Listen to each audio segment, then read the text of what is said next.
Shalom. While this week's Sedra largely focuses on the offerings in the tabernacle and the temple, the Mishkan and the Beis HaMikdash, a small part talks about the prohibition of on-duty intoxication by the Kohanim. The pasuk that warns the Kohanim of inebriation reads, God spoke to Aaron saying, do not drink wine that will lead to intoxication, neither you nor your sons with you, when you go into the Mishkan, so that you shall not die. This is an eternal statute for your generations, to distinguish between sanctified and profane, between tahor and tameh, and to instruct the Jewish people regarding all the statutes which God has spoken to them through Moshe.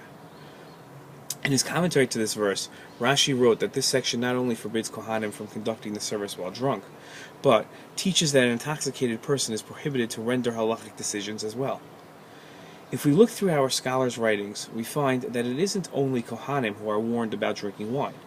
In Pirkei Avos, Rabbi Dosa the son of Hyrcanus is quoted as having taught, morning sleep, afternoon wine, children's talk, and the sitting at the meeting places of the ignoramuses all drive a person from the world.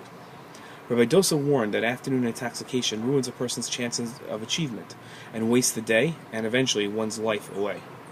Maimonides addressed the dangers of inebriation as well. He wrote, when a wise man drinks wine, he drinks only enough to soften the food in his stomach. Whoever becomes drunk is a sinner, is shameful, and will lose his wisdom. If he becomes drunk before the common people, he desecrates God's name. It is forbidden to drink even a small quantity of wine in the afternoon hours, unless it is taken together with food. Drink that is taken together with food is not intoxicating. Only wine that is taken after the meal is to be avoided. The Rambam's statement is that whoever becomes drunk is a sinner seems at odds with his description of celebrating on Purim and festivals. As the Rambam wrote, what is the obligation to celebrate on Purim? A person should eat meat and prepare as attractive a feast as his means permit. He should drink wine until he becomes intoxicated and falls asleep in a stupor. The Rambam also wrote about celebrating on the festival.